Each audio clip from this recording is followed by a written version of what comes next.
Hey everybody, this is Mat Boggs and I am thrilled to bring you this video. So stoked because I'm bringing you one of my dearest mentors, a man who has had a profound impact in my life personally, my life professionally, and I'm able to bring him to you today. This man, just to give you some background on this man has his PhD from Stanford, very smart individual, but he has a massive heart as well. He is one of the best-selling relationship authors on the planet. He's written over 40 books, many of them New York Times bestsellers. And he's a man who walks the talk because he's been married to the love of his life for many, many decades. They just celebrated 40 years of being together. And I'm blessed to say that this man and his wife married myself and my wife when we got married, and so helped catalyze us onto our amazing relationship journey. And he is out right now with a brand new book called Conscious Luck. And so I wanted to bring this to you to give you ideas and inspiration and insight on how you can change your luck in relationships and change your luck in love. So Gay, thanks so much for being with me. So Gay, coming up with this idea, Conscious Luck, how did this idea come to you? Well, the idea came to me when I was 14 years old, and I was in a movie theater, and I was sitting next to a kid named Danny, and there was about 250 people in the movie theater, and for some reason they're having a special drawing for 3 prizes, and the top prize was a wristwatch, so it was a pretty good thing. And before they had the drawing, they put everybody's name in a goldfish bowl, and before they had the drawing, Danny leaned over to me and said, "Watch this, I'm going to win." And I said, "What?" And he said, "Just watch." They had the drawing. 3rd prize went to somebody. 2nd prize went to somebody. 1st prize, Danny. And I was flabbergasted. "How in the world did you do that?" And he said, "I always win drawings and things like that since I changed my mind." And I said, "What do you mean?" And he said, "Well, I realized there were some people in the world that were lucky and some that weren't. And I just decided to make up my mind one day and become a lucky person." Well, you know, little did I know, you probably remember that great quotation from William James, the father of American psychology, where he said something about changing the fact that you could change your mind and change the outer circumstances of your life was the greatest achievement or discovery of his time, which was basically the 19th century. Mm-hmm. And so that was the first introduction. And so I decided to do that. And I kind of did that on the spot. I said, okay, from this day forth, I choose to be lucky. Now, in the book, I show you some really better ways to do it. But, you know, I was 14 years old at the time. So I just said, basically, okay, I'm going to change my mind. Immediately after that, a couple of days later, I was in a magazine shop where they also had a coin collecting section over in the corner, and I was an avid coin collector, so I often went in to browse the magazines and talk to the guy who ran the coin department. And that particular day, there was an elderly gentleman with a big satchel standing over in the coin collector section talking to the owner, and so I didn't go over there and bother them, but I kept browsing, and apparently the man left because I went outside to go to the movies. There was a Tarzan movie on that I wanted to see. I don't know if you've ever remembered Tarzan movies, but yeah. And so my grandmother loved Tarzan movies, so I could always count on her to take me to a Tarzan movie. But anyway, I walked out of the magazine shop, and there sitting next to a parking meter was the guy's satchel. And I looked at it, and I looked around. There was not a soul on the street. And I looked back in the shop, and I realized in a split second, oh, he must have stopped to put a coin in the meter and then walked off without his satchel. I didn't know what was in the satchel, so I just picked it up and I went back and I said to Ned, "Hey, was that the gentleman's that was just in here?" And Ned said, "Oh my God, where'd you find that?" And I said, "Well, it was out on the street next to the parking meter." And I explained what I thought had happened. Well, it turned out to be exactly what the guy happened, but he hadn't realized it until he got up into a restaurant with his wife, and they were having lunch when they discovered that the thing was missing. And so he locked down the restaurant and called the police. So anyway, I was oblivious to all this because I went off to the Tarzan movie. Didn't see any of this drama happening. With the satchel? No, I left it with Ned. Okay, you left it with Nick. Oh yeah, I said, here, it's obviously the guy's. And he said, oh, because I later found that it had thousands of dollars worth of valuable coins in it. It was one of the guy's coin collections. So, and he was a very wealthy man. So anyway, to compress the story, I came out of the movie theater and went back to the magazine shop again to wait for my mom to get off work, and she was going to give us a lift home. And I walked into the magazine shop, and Ned said, "Where have you been? And we looked all over for you." And I said, "I went to the movie theater." "Why?" And he explained what had happened. And he said, the guy wanted to give you a big coin collection out of his satchel as a thank you present, but we couldn't find you. So a couple of weeks later, I received a package from Lakeland, Florida, where this gentleman lived. And in that package was a complete collection of Buffalo nickels, which was kind of my specialty at the time. And so, this was a collection that was well out of my price range, and it was a collection of perfect examples of all of the Buffalo nickels ever made. So it was a complete collection. It was mind-boggling to a kid like me because, I was trading pennies for things that was worth 75 cents maybe and things like that. That was my deal. I never went over $1 in my coin collection. And so to have suddenly this complete collection, which was probably worth at the time $35 or $40 at a time when gas cost $0.25 a gallon. So anyway, that was the moment for me where I said, wow, you can change your mind and then have things start happening for you. In the book, we lay out 8 different paths, some of which involve mental things, some of which involve emotional and body and things like that, but 8 different ways you can turn on your luck factor. So I am a big believer also in how your vibration is the attraction point, that you are creating your reality. And so first of all, I think it's important that we define luck. How are you defining luck in terms of this book? The simple definition I use is always being in the right place at the right time for the perfect thing to happen. I love that definition. The right place at the right time for the perfect thing to happen. Yeah, like, for example, I got out my calculator one time and I realized I'd made more money in my career in 3 days of being at the right place at the right time in regard to the stock market than I'd made on all my book royalties altogether. Now, part of investing in the stock market is savvy, but a good bit of it is luck when you do it. And let me just give you an example. 25 years ago, at the beginning of the .com era, I walked into my office and there was my wife, Katie, talking to a 27-year-old kid, I found out, with braces on his teeth and a Hawaiian shirt on and flip-flops. I was new to California at the time. I didn't know that sometimes stockbrokers wore Hawaiian shirts and flip-flops, And so this kid with braces on his teeth was trying to sell my wife a startup stock called software.com that made a little thing that made the internet, that made email go faster, a little thing that was just an algorithm. It wasn't even a thing. It was a mathematical computation that made email go faster. And he wanted us to invest $30,000 in this. And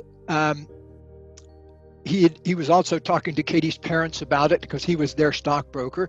And so I was just in the office going to be there for 5 minutes. And so I had time to listen to the thing. And I said, okay,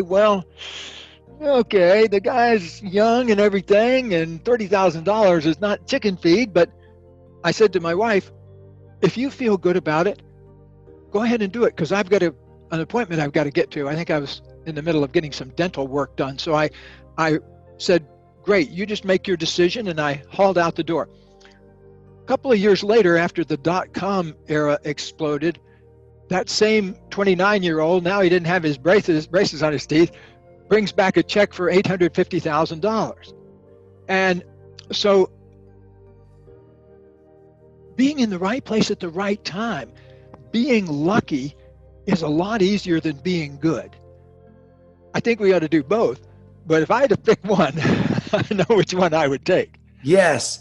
So how does one who has had a history of things not working out, so the person who has had the investment that went flat, the person who feels like they're unlucky in love and they constantly are attracting the type of people who leave them or lie or aren't good partners, or the person that they just never can feel like they get a break in business. One of the hardest things to do is to think truth in the presence of opposing facts. In other terms, think about possibilities and what you would love in the presence of a history of things not working out. So how does that person begin the process of changing their luck, so to speak? It's a great question. And the answer to that applies to every important part of self-change. Every change project in yourself has to begin with a moment of sincere commitment. You know, think of the commitment, the power of a commitment. Like, for example, I have a close friend of mine that has 19 years of sobriety and changed his life through 12-step groups. And he talks about this incredible moment of his life where for the first time he stood up in front of a group of people and said, "Hello, my name's John and I'm an alcoholic." And the commitment he made was not to drink that day. Okay. And that day turned into a second day. And now 19 years later, he's collected a whole bunch of those commitments for one day.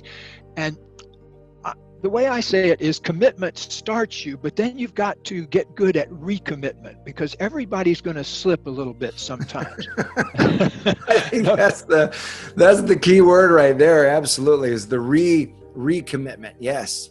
Well, it's important to build that in, because if you think about it, if you're on an airplane heading for Hawaii, it's run by an automatic pilot, and the automatic pilot says, "We're drifting a little bit this way, let's correct." And then it says, "We're drifting a little bit this way, let's correct." And it gets all the way to Honolulu by being wrong most of the time, because it has the power to reconnect and get back to calibration again and get back on track. But the actual amount of time it spends on track is minuscule. So we just, let's build that in and love ourselves equally when we drift as when we come back again. But the coming back, it's just like when my daughter was learning to ride horseback. She was about maybe 6 years old at the time, I think. And I remember standing there at the stables the first day, and she actually fell off. And I went, freaked out. But the trainer, this really wonderful woman trainer, it just kind of picked her up off the ground, made sure she was okay, and put her right back on the horse. And so it's the getting back on the horse again, because like here's a time we're in at the moment, and we'll probably be in lots of times where the usual solutions to things aren't working. We have to invent ourselves anew. And it's through these kind of trying times that reveal what we really are and who we really are. And I think that this is an ideal time for us to take responsibility for creating our own luck. That's the reason I'm so happy about the book, that it comes out at this time, even though it's a very stressful time. I want to echo and underscore what you're saying, because I've noticed that there's really two experiences or two types of responses that people are having right now to what's going on in the world. And one is those who just kind of want to numb out. They just want to wait it out. They just want to go passive. They'll binge on Netflix. They'll put their head in the sand, so to speak, and they just want to wait this thing out. And there's the other group that don't wait, but they create. They say, you know what? This is happening at this time, in this moment, and there's an opportunity in this, and I'm going to create something. I'm going to go deep. I'm going to work on myself in this moment. We're all quarantining anyway. What a better time there is than to work on myself, than to grow myself and to actually create something that I would love. And the objection person says, well, you can't create anything because you're all quarantined. And then you see all people creating all kinds of stuff right now in terms of businesses and in terms of experiences and in terms of personal growth. So I'm really, really grateful that your book is coming out right now, because I think there's no better time for people to learn how to consciously create, being at the right place at the right time for something extraordinary to happen. So for the person who has felt like they're always at the wrong place at the wrong time, what is going on in that person that then this book can help solve?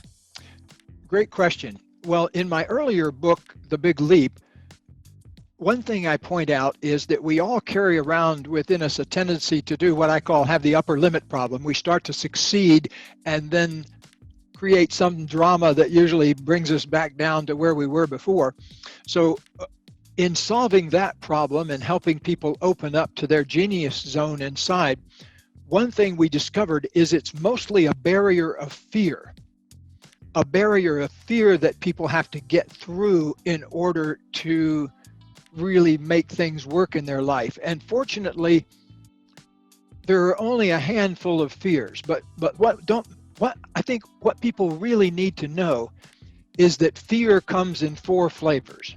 We call them the 4 F's around here. When people get scared, one thing they do is they start arguments and hassle with each other. That's the fight part of fight or flight. Some people pull back and run and hide. That's the flee part. So some people, when they get scared, fight, and some people flee. But also there are 2 other F's. There's freeze and faint. And there are some people that kind of go when they're scared. They can't think straight. They kind of get frozen up. Their muscles get tight. They kind of freeze. And you see this in animals too, with a, if a mouse gets scared, something like that. So it's kind of a wired in thing. Some people also faint, and I don't mean keel over faint, but get spacey in their heads. I mean, sometimes people keel over and faint when they get scared, but most of us just, if we're fainty type people, we get a little spacey in the head, or we get an urge to lie down and watch an old episode of Star Trek, or, kind of get spacey, that kind of thing.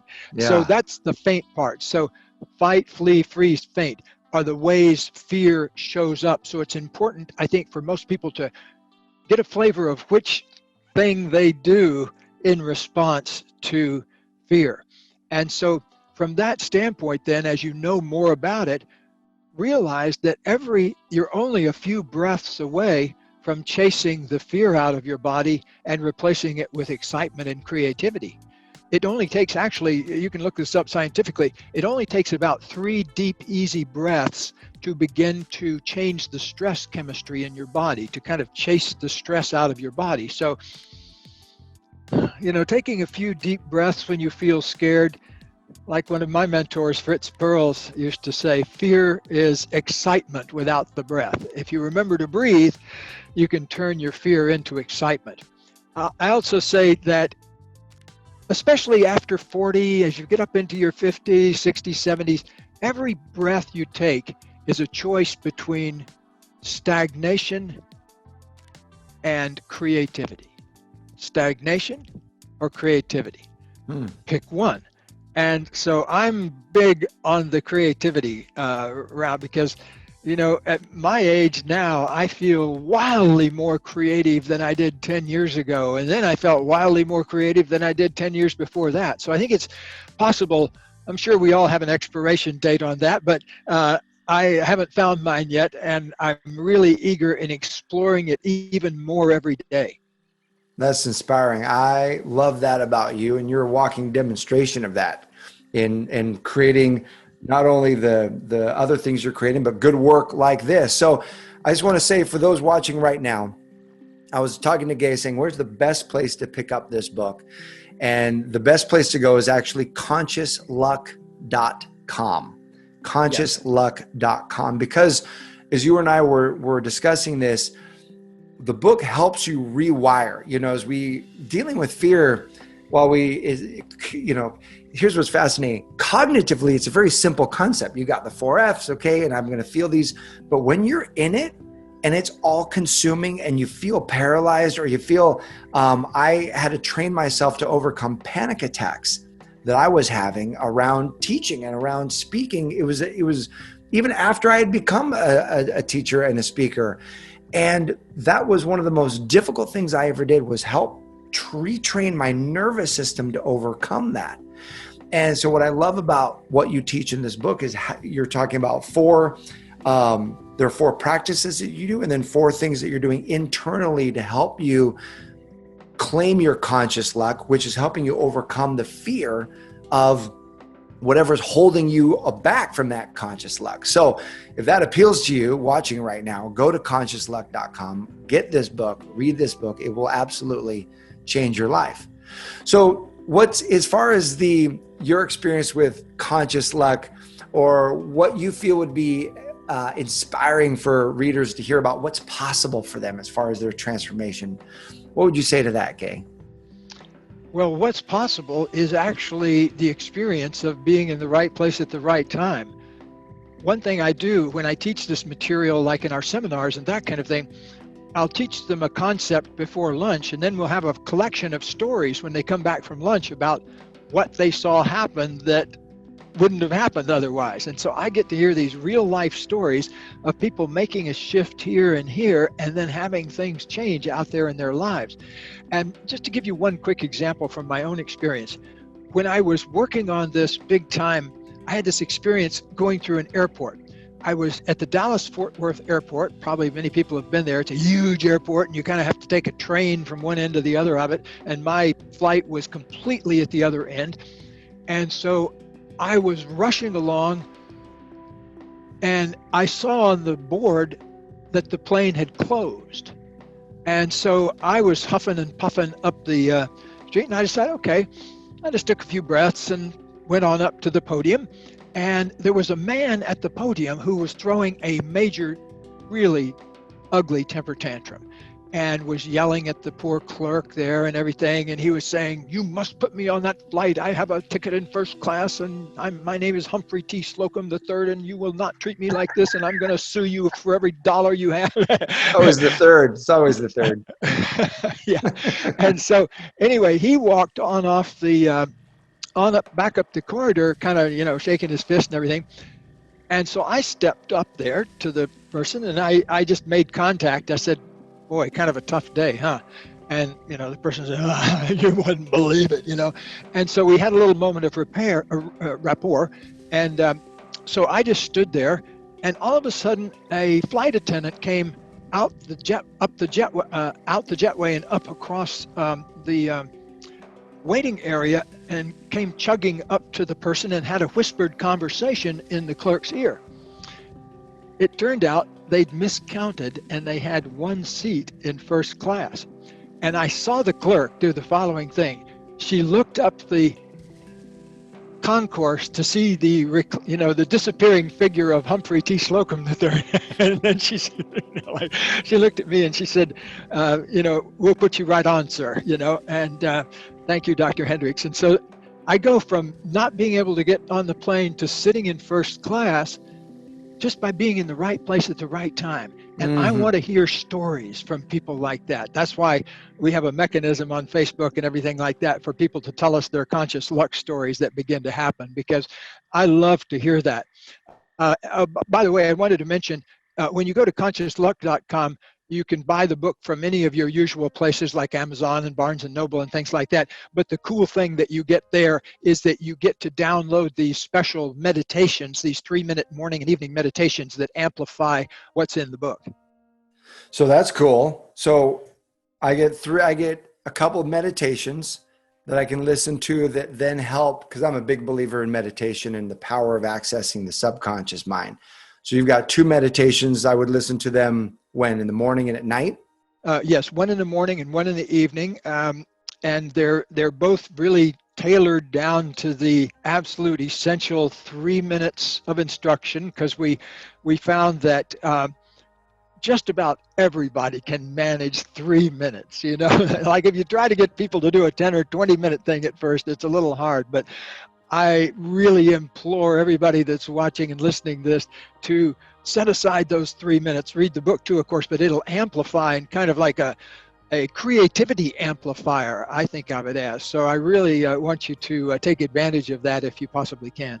There have been so many times in my life where I feel like I've gone through phases of being at the right place at the right time, and then other phases where it felt like I was just trudging through the sludge of the universe, if you will. Like just everything I was trying felt like it wasn't working out. And I remember in those moments thinking, what was different? What was I doing when things seemed to feel like they were flowing and just so much easier? And there's, for everyone watching, you probably have that same experience where there were times when things were just clicking and easy, and it comes together so much faster. Things come out of the blue. Like, you know, you can go up to the, for me, one of those stories is we wanted to go see this movie, and it was a brand new movie, and it was sold out everywhere. But my nephew and I were committed to going, and we were staying positive, and my brother was with us, and he was like, you guys, we ain't getting into this movie. No one, it's sold out everywhere. And so we went to one movie theater, and it was sold out. And I said, oh, there's another showing at 5 miles down at this other movie theater. Let's go. We can make it. My brother's like, we're wasting our time. We're not going to get into this movie theater. And I was saying, stay positive. There's a way. There's a possibility we can all get into this movie theater. And we show up, and I asked my brother to get out. I say, hey, jump out of the car. Go see if there's tickets. So he runs out, waits in line, gets there. I say, hey, can we get into the 7 o'clock showing?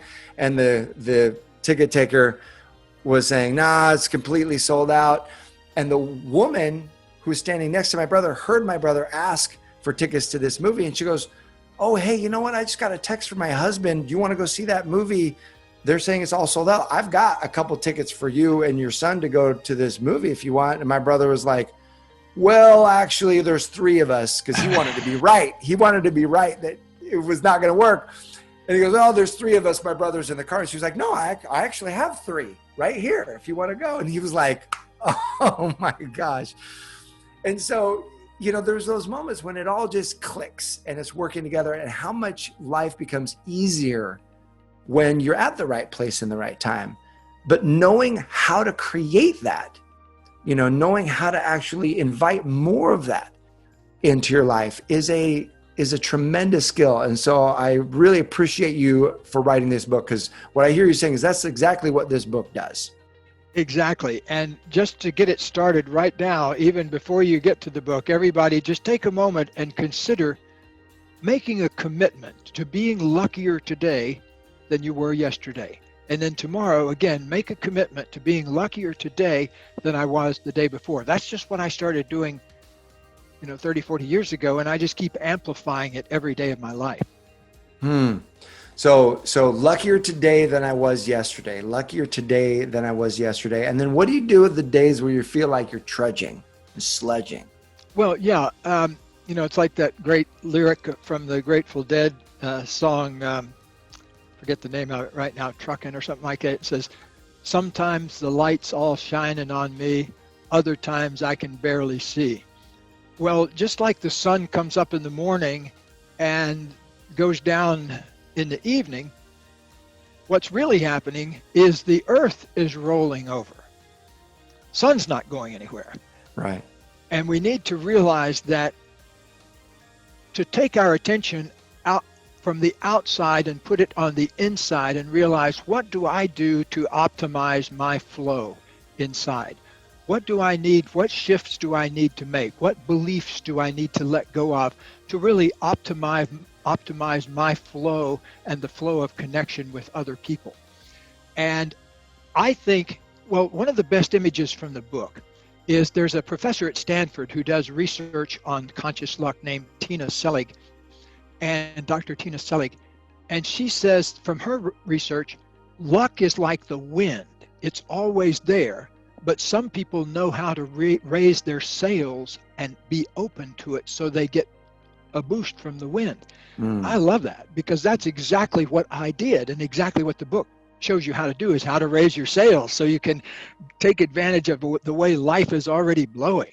And that's what, if there's one thing that I feel we all could want more of in life right now is a bit more control. There's a feeling of like, oh, I can actually create this. I can control something, because often, it can feel at times that things are out of our control, or that it's just the cosmic weather, or it's just, it's just the stars for me right now, or my signs. If you get your chart read or whatnot, they're saying it's a really bad time for you right now. And what I love that this book really speaks to is that you really do have the ability to take a look at what's blocking you, how to release it, how to align, how to raise your sails and move forward with the winds of luck at your back. And that is awesome. So Gay Hendricks, thank you for the man you are, for the message you give to the world, for the good work and creativity that you bring. And thank you for this book, Conscious Luck. So for everyone watching, I encourage you right now, don't wait, don't give in to delay. Click the link right now, grab this book, go to consciousluck.com. We're going to post links here for you to be able to click on. So click that link, go grab that book. You'll get the meditations, and this very well be the most important book you read all year. So thanks so much for watching, everyone. I appreciate you and wishing you amazing conscious luck in your life.